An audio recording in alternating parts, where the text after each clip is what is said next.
recording this session for Teach LA RC. I know that they have been asking us to do the recording, but I want to introduce myself. My name is Leticia Rojas. I am education faculty at Pasadena City College and also coordinator of the Hickson Teacher Prep program. I know folks are coming in during in the space in the next couple of minutes, but I want to welcome you. Hopefully you're in the right place and you're attending different workshops in the last couple of days. But if you haven't done so, I'd love for you to go into the Zoom chat and type in your name and the role at your school. If you're a student, faculty, staff, etc. This particular session is tailored a little bit more to faculty and staff, but if you're a student, no worries. We will definitely hope that there's something for you as well. Okay, just a little bit about what I'm hoping to do today. We're going to explore strategies, approaches, and challenges to supporting students who are aspiring teachers, as well as a little bit of what's worked for me so far at Hickson Teacher Prep, and then as a faculty member as well, give an opportunity to share best practices. Let me let in a couple more folks coming into the waiting room. And then determine actionable ways we can increase awareness and pathways to teaching across different contexts. So for folks that are just logging on, if you can, go ahead and go into the Zoom chat. And if you can let us know what your name is and what your role is for your particular institution. And then we're going to definitely have space and time for you all to share and use your microphones. But for now, if you can make sure that they're muted, just to avoid a little bit of the background noise. But welcome, welcome. Let me actually pause here for a second and give you all a time to go into the chat. So I see David, student at Mount Sac. Anna, welcome, East LA College, staff and faculty. Marini, West LA College, LACC, El Camino. So lots of different love here from different campuses. I love that. Hondo, Long Beach City College, etc. Welcome, welcome everyone. So I just wanted to introduce myself. My name is Leticia Rojas. I am in my third year as a faculty member at Pasadena City College. I like to always kind of bring or talk a little bit about how I walk into spaces. So I am a first generation college student, proud daughter of two immigrant parents from Mexico. And I say that because that was really informative as I then became a faculty member. And what are some of the different dispositions that I walk into spaces with? For me, it was incredibly important as I became a high school teacher, and I taught high school for 10 years, and now teaching at the community college level in teacher preparation. It was incredibly important for me to create opportunities for students, all students, but really students of color and students with different intersectional identities to be their full and best selves. And now find myself in a position where I'm working for Pasadena City College, teaching education courses, but also running the Hickson Teacher Prep program. And I do collaborate with child development at Pasadena City College, and we're housed together in social sciences, but in many ways I am a department of one in education, and I know some of you might be in similar situations, so hopefully today we'll get to share best practices. As I was thinking about how to frame this particular workshop, I wanted to frame it from a place of faculty, even though I am in a unique position where I'm teaching the classes and also coordinating the program. So I'll talk definitely about my work through Hickson Teacher Prep at Pasadena City College, but specifically what are the different ways that faculty can support students. So if you haven't done so, just another reminder, what's your name, role at your school? And then I would love for you to take a second to go into the Zoom chat and let me know what is one reason you're in this space. What is one reason that of all the workshops that you could have gone into or gone to, why are you here? What's something that you're curious about, for example? So I'll give you a little bit of time for that. So one reason you're in this space. And please let me know if I'm coming loud and clear. I'm in my office, and there's a lot of construction, as I'm sure there's a lot of construction in your campuses going on these days. You sound great. Awesome, thank you. So I'm here because I'm a future teacher, right? I'm at Pasadena City College, and other folks are all over. It looks like a lot of Southern California campuses. Okay, but again, what is one reason that you're in this space? Thank you, Megan, for that. So before I jump into some of the practices that have been effective for me, and some of the challenges also that I've faced as I'm a faculty member hoping to support students as they then transition into teaching. Just to make the case right off the bat about the potential of community colleges for teacher preparation, right? And I know I'm kind of speaking to the choir here, but we know, of course, that there is a need to diversify the teaching population, right? And community colleges are an ideal place, an ideal community, because we have so many students of color, we have so many first-generation students, and again, other intersectional identities. In addition, we know that we have a huge number of paraprofessionals, students who are already teacher assistants, and are hoping to eventually get their teaching credential that come to our campuses. I know I have students who already have their bachelor's, some of them, and are coming to Pasadena City College to take a couple of classes and see if teaching is for them, right? So we tend to draw a lot of folks who are going to go on and could go on to become wonderful, amazing educators. We also know that there's a need to expand teacher pathways and address the teacher quote unquote shortage, right? And I'm always wary of that language, because we know that if we just increased, right, the level of compensation and quality of the teaching profession, maybe we wouldn't have such a shortage. But we know that we definitely need more teachers and more effective teachers in our students' classrooms. And so community college is a prime location to prepare these future teachers. We also know that so much of our work recently in community college is aligning to work-based learning. There's a lot of focus on career communities. I know I'm a career community lead at my campus, and the teaching profession goes hand in hand with that potential, right, to prepare students for future careers.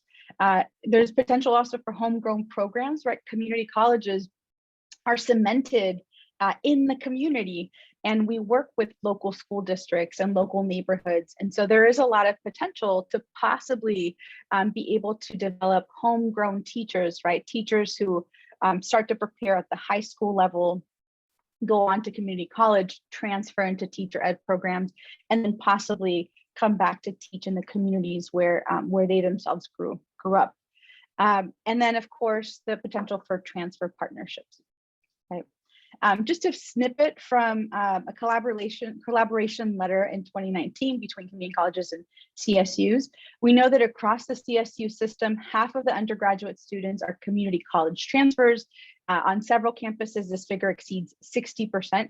Community college transfer system wide in teacher education programs have averaged 65% in over the past decade. So a big chunk of students who are going into CSUs, transferring, getting their credential, are coming from community colleges. So given that, right, what are some of the ways that faculty can support our aspiring teachers and students at the community college level? So what are some of the ways that faculty and staff, right, I'm going to expand it to staff, can support our aspiring teachers?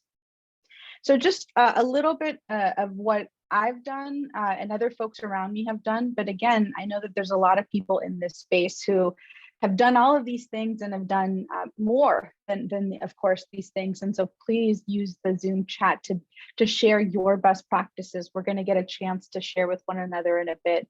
But this is a space of learning and really sharing best practices or our resources with one another. Something that we've done at Pasadena City College, and again, this is my third year kind of coming in, and at this point have been faculty during the pandemic more than not the pandemic. So this is also a different reality, right, and experience. And some of this has been challenged by our move to remote instruction. And in some ways, some things have gotten easier with just accessibility of a virtual space like this one. But we've focused on 3 areas. One of them, student support. So academic, financial, and career support, right? Really focusing our resources on those 3 areas. We've also really tried to bring exposure to the field and providing fieldwork opportunities for our students at Pasadena City College who are craving that experience with teachers, mentorships, internships. And we also have what we call teacher talks, which are panels of current teachers coming to share some of their work. And then a big chunk of our efforts are also to increase the diversity of the teaching field, bringing in more teachers of color, bringing in more male teachers of color at the elementary level, for example, bringing in teachers with diverse abilities, and then of course, linguistically diverse teachers. Right. So I'm going to share a couple of the things we've been working on the last 2-3 years. Again, walking the fine line between coordinator of a program, but also faculty member, and putting on the faculty kind of hat on as well. We know that faculty at community colleges are pretty much are behind the scenes in every single aspect. One of them is in articulation, right? So making sure that our courses are aligned to CSUs, that falls on the shoulders of faculty at community colleges. And so some of the effort to prepare students to become aspiring teachers has to do with the preparation, right? That making sure that the classes that they're taking at our campuses are going to be transferable and are going to be accepted and validated at the transfer institution. That's a big chunk of our effort as well, as we want to make sure that when our students then leave our campus and go to a 4-year institution, they're not having to retake classes and kind of falling or taking longer than they need to. Working with curriculum instruction, CI, what we call it, to increase the number of transferable courses. So that's been some of the efforts on that I've done as a faculty in trying to increase the actual number of education classes that we offer at PCC, because we know that that sometimes we have students taking all 2 or 3 or 4 of our classes, and they're craving different topics. Currently, I'm the only education faculty at my institution. And so it becomes a challenge, right, to be able to offer different classes every semester. And so try to do my best to bring in a variety of options there. Beginning to work with specialized counselor, that's one of the things that I've been doing as a coordinator / faculty, is I realized that some of my students were struggling to find counselors who spoke the language of teacher preparation. They were going to generalist counselors who often would come back to me and ask me a lot of questions about what classes were transferable, what programs, what was the CBEST, CSET requirements, et cetera. And so realized that we needed to work with a counselor who understood that background. And currently we have a counselor who used to be an elementary teacher and now working with our students for a couple hours a week, specifically with our students that are Hickson students. And then of course, supporting career communities in our colleges. But I want us to think about, you know, what can faculty be involved with at all of these stages as we support students in academic, financial, and again, career focused ways. Another area that I want to talk through is how can faculty provide opportunities for students to get exposure to teaching, right? We know that you know, maybe not everyone in this space teaches an education course, but you probably teach a course or you work with students in some capacity that could really provide them opportunities to learn about internships, mentorships. Right now, there are a lot of school districts who are hiring teacher assistants. There's more positions right now than there are that there are students applying for the positions. At least that's my experience. I'm getting calls and emails from different school districts asking me, do I have students who can apply for their different positions? And so right now I'm telling my students, you can get really good experience and get paid for it if you want, right? There more than ever before. There are those opportunities for students.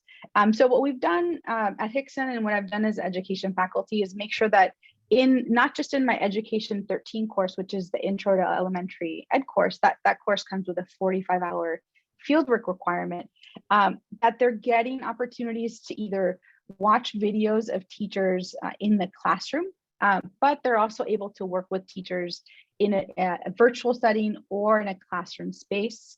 Right now, we're allowed the flexibility of giving alternative assignments. So some students are working in after-school programs and getting that type of experience to count for those hours. But I'm also behind the scenes in some of these other opportunities that I wanted to show you.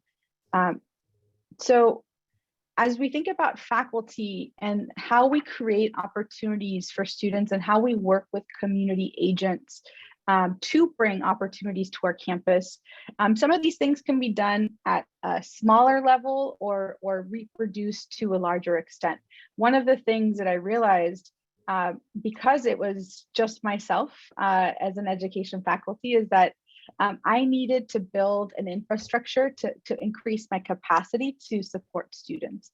And so one of the ways that I did this is I tapped into and I worked with programs that were already established, right? That already had a hiring and onboarding process, that already had access to students, K through 12 students. And they just needed community college students to help them in tutoring K through 12 students or mentoring TK through 12th grade students. So these partnerships came about because of our mutual need for one another.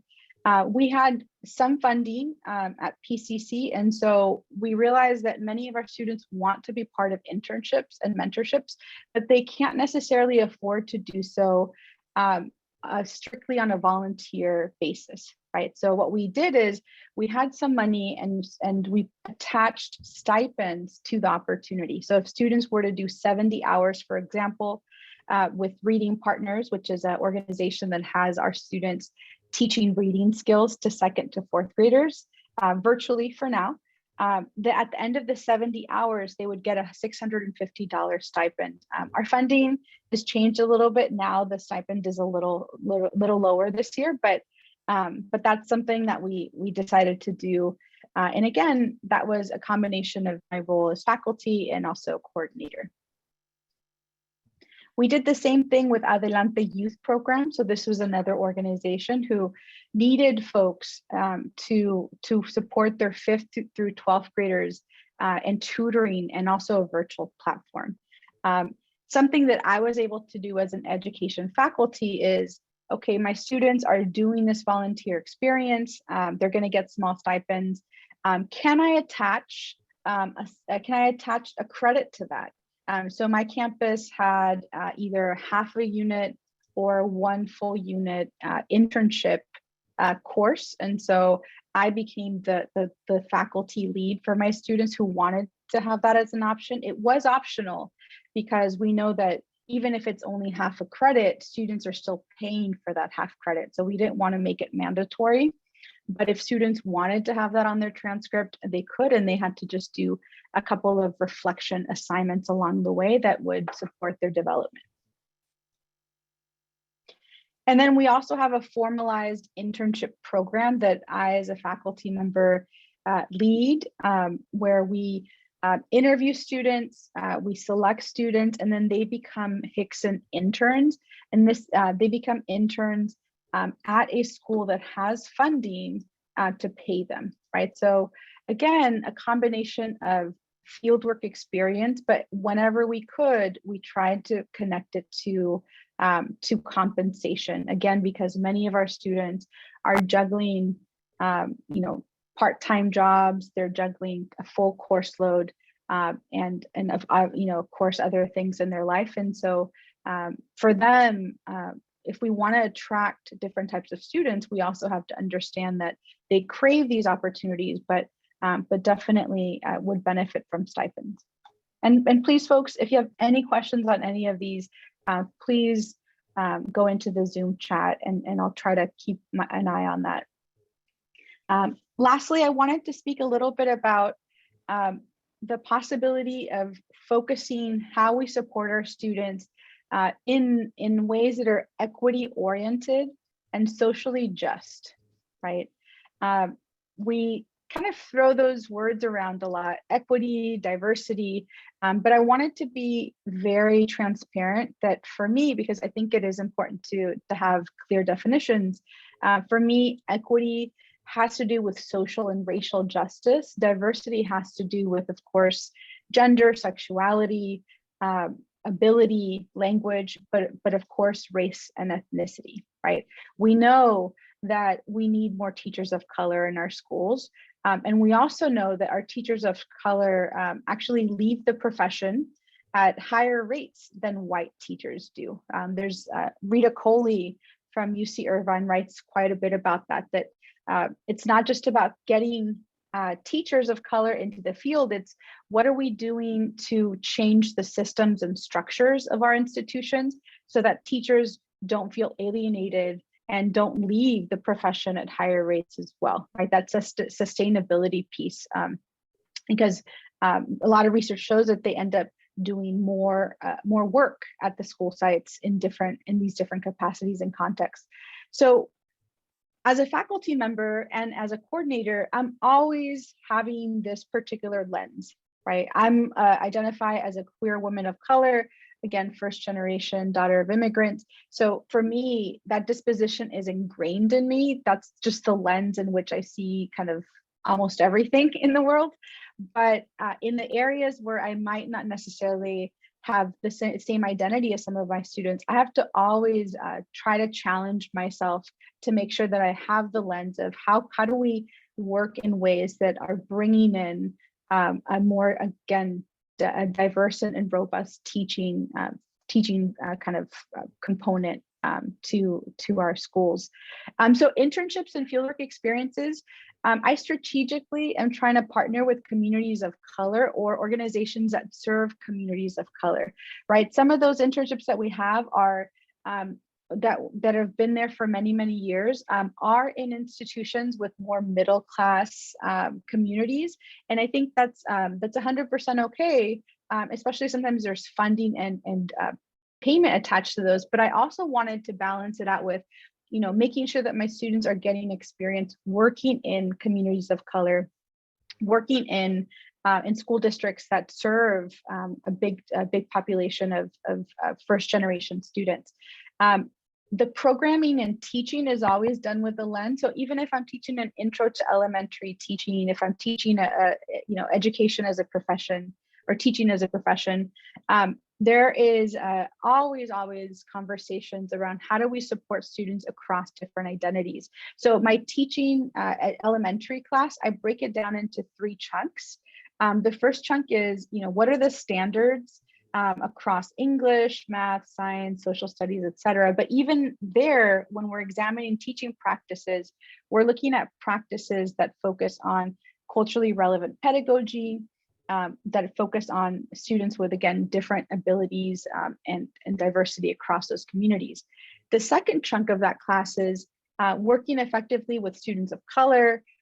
What role does gender and sexuality play in our classrooms? How do we support English language learners? How do we support students with diverse abilities? Right? And then the third piece of it is curriculum design, right? How do we take our understanding of the standards and what we need to be teaching with our understanding of our students, right? And understanding what they need, and how do we put it together in comprehensive unit plans and lesson plans? And so this particular, these images are pre-COVID. This was my first semester when I first started as an education faculty, but I wanted to put together a panel of speakers across elementary. So actually we have an early childhood faculty there, all the way to college. And the whole focus was diversity or addressing social justice issues in the TK through 16 pipeline. So we had 4 different classroom teachers, and we had a really nice turnout of students who were very, very interested in these topics, right, that pertain to their lived experiences. Here are a couple of other events. We had a good buddy of mine, Eduardo Lopez, do a webinar.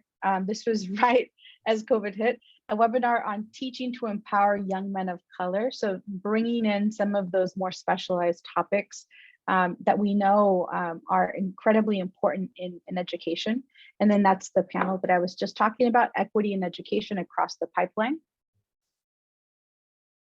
And then partnered with Child Development to bring, it was a movie night, this is pre-COVID, where we watched a movie called No Small Matter that really makes the case for early childhood education, and specifically makes it an equity issue. And we had a discussion and dialogue afterwards about the future of early childhood education. Of course, that was led by a child development faculty, and then conversations around justice around compensation and justice around the services that children receive.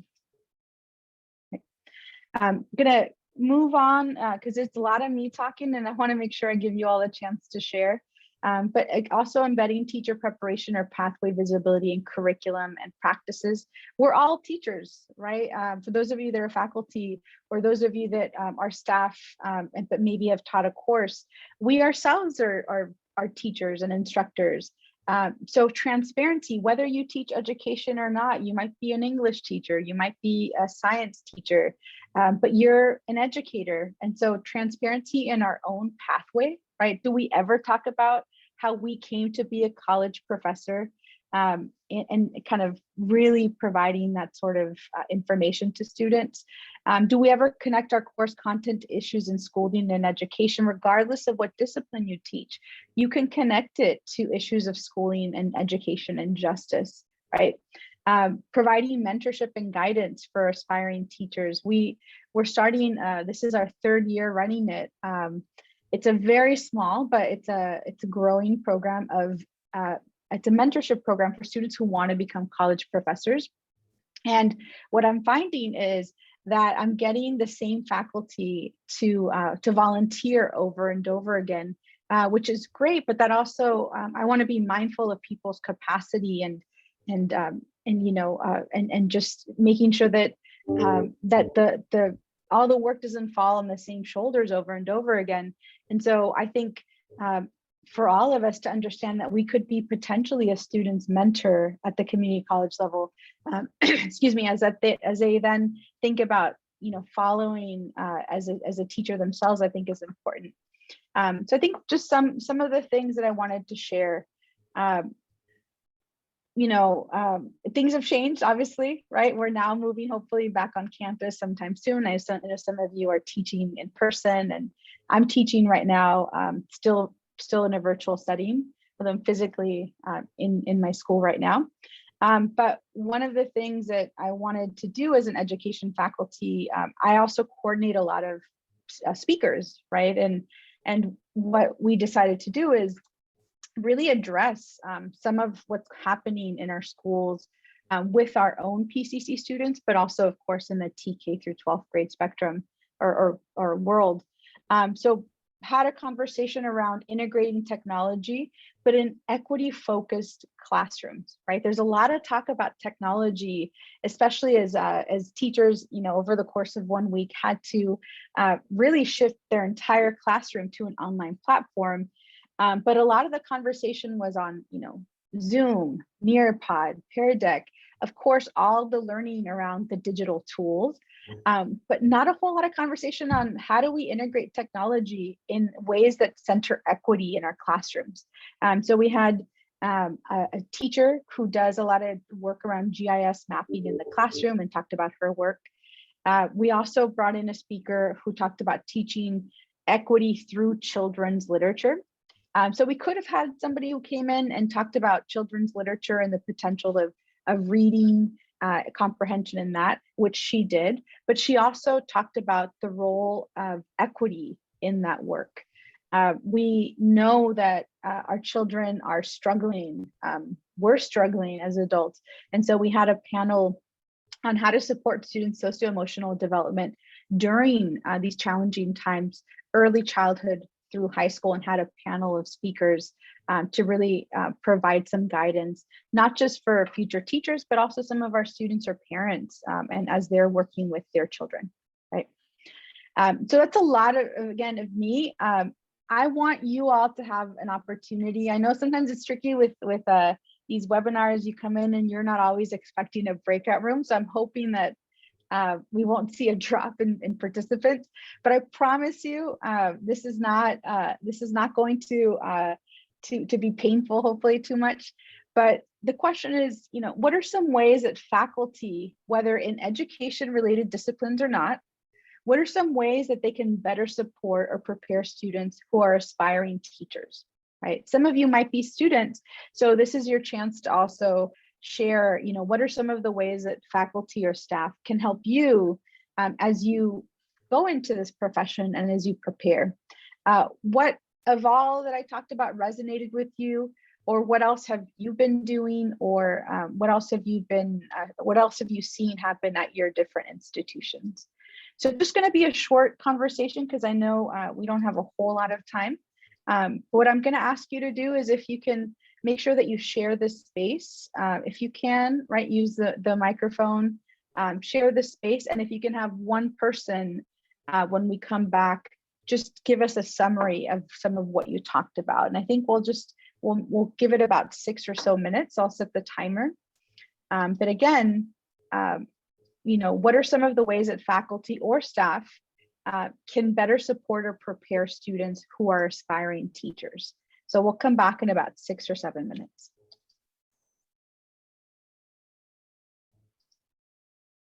Soft, let me make sure I remember to record here. I'd love to hear from the different breakout rooms. It sounds like David's group talked about ways to support students who are aspiring teachers at the early childhood level, regardless of, I imagine, whatever level. But what were some of the things that came up for you all in the breakout rooms? So, feel free to get us started. But I was going to call on the first group was Andrea, Jeremy, Maria, Mehdi, and Patrick. What did you all talk about?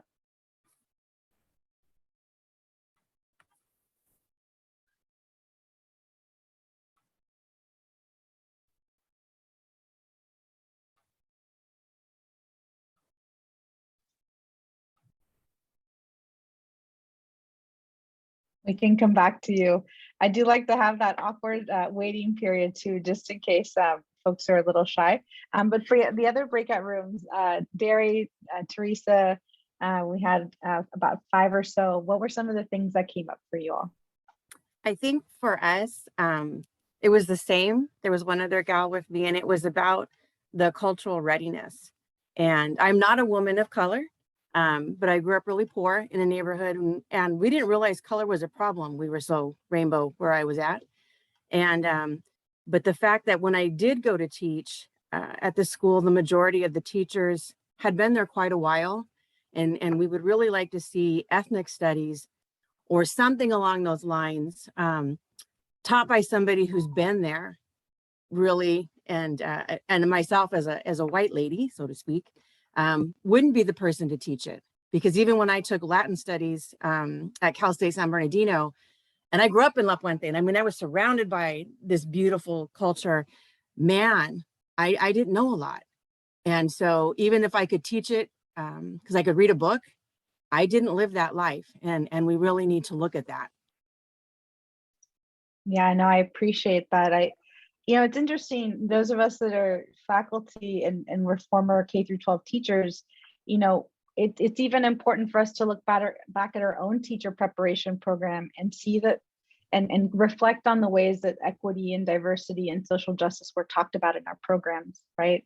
For some of us, it was that one course, right?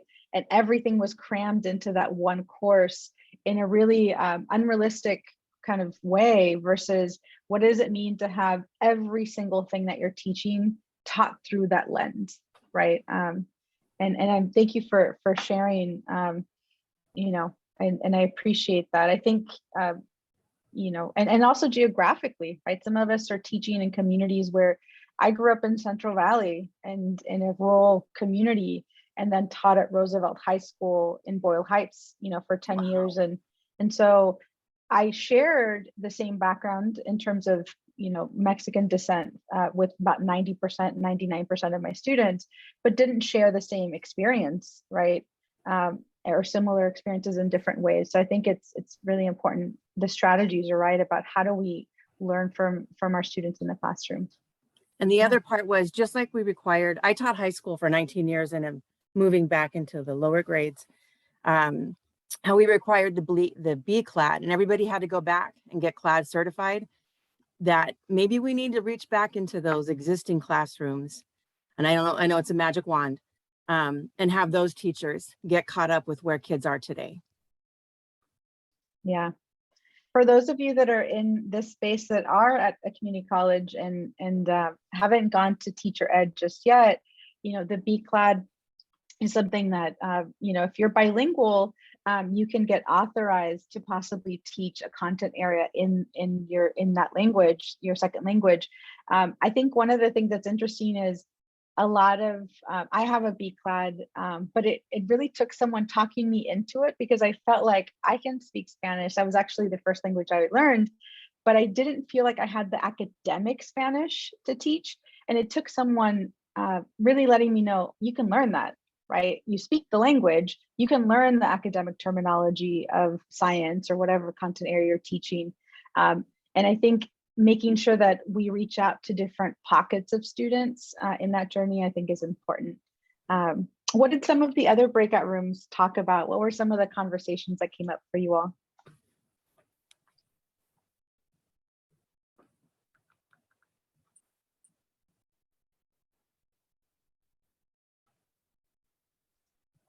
I'll give you about 10 seconds if anybody wants to share.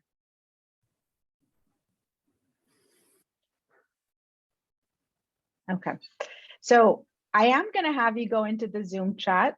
So I want you to go into the Zoom chat and type out one thing that came up for you as I was sharing the different ways that faculty can support students. Either one possible practice that kind of stood out to you, or a question that you have. So I want to give you about a minute, but I am going to ask that every single one of you go into the Zoom chat and participate that way. So one thing that stood out to you from what I shared, or a question that you might have, right? So Patrick is saying, we discussed how CPTP has empowered students like me who want to be more proactive and understanding, or wanting to teach as a career and impact future students. Awesome. I'm glad. Yeah, I wish I would have had conferences like this in my first couple of years of undergrad, for sure. But again, please go into the Zoom chat. Let me know what resonated with you, or a question that you might still have, right? And then I also want to open it up to any questions that you have of me before we wrap up. I know this is a shorter section, but any questions that you have in terms of anything that I shared, or anything that I didn't share that you have a question about.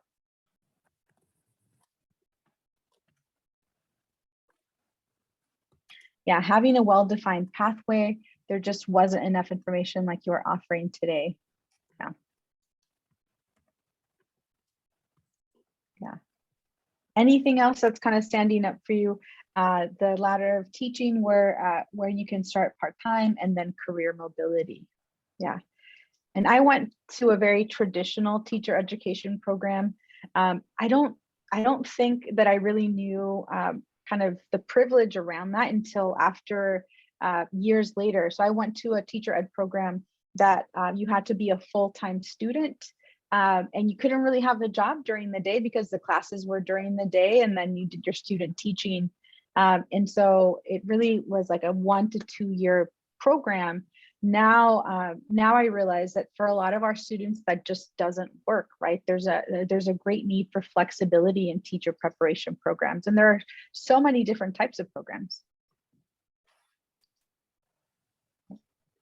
So I do want to leave you with this, an action step. So I want you to think about, what is one action you can take in the spring semester, right? We're wrapping up the fall semester, but what is one action step that you can take in this upcoming semester to either support students who might be interested in teaching, become teachers, right, at your institution, or if you're a student in this space, because I know there's a lot of students here as well, what is one action step that you can take in your preparation, in your journey, right?